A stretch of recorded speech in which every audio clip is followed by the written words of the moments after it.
just lay in bed awake at night, dreaming of the things that I could say. It's too late.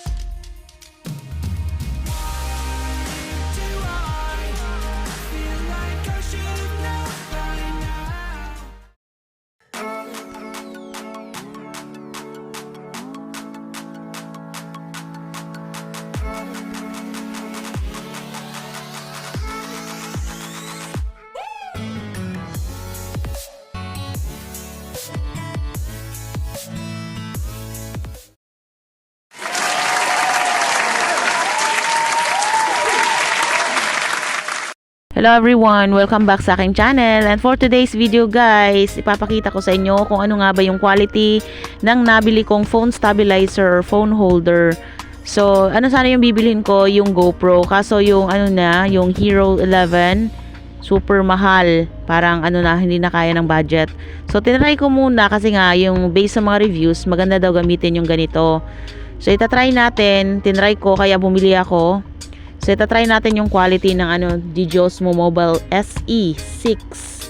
Yan yung nabili ko. So, ito nga pala yung mga parts niya. Yan yung mga holder niya. Meron din siyang pouch na kasama.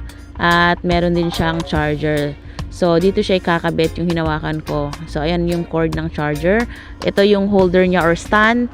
Pag gusto mo siyang sa table. At saka ito yung phone holder. So, makikita ninyo na yan yung niya, yung mukha niya. So, ito-try natin siya. I-check natin yung quality.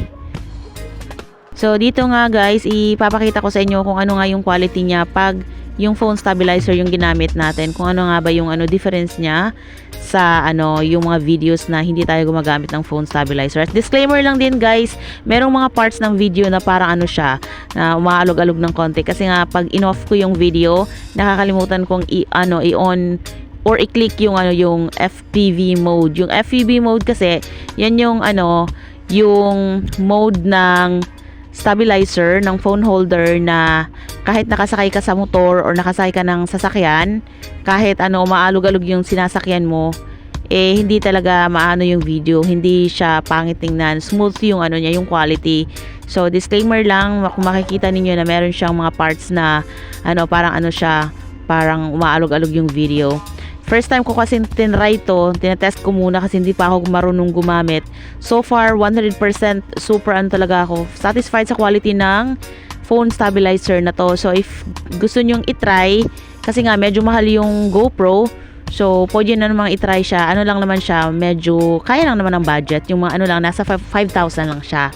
Kung gusto nyo yung mas marami yung function, meron naman siyang medyo higher yung quality, meron siyang 8,000 pesos. So itry nyo.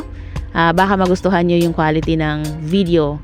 So napakasulit niya. Para sa akin 100% maganda talaga yung quality ng device na to. So I hope you enjoy watching my video guys. Thank you.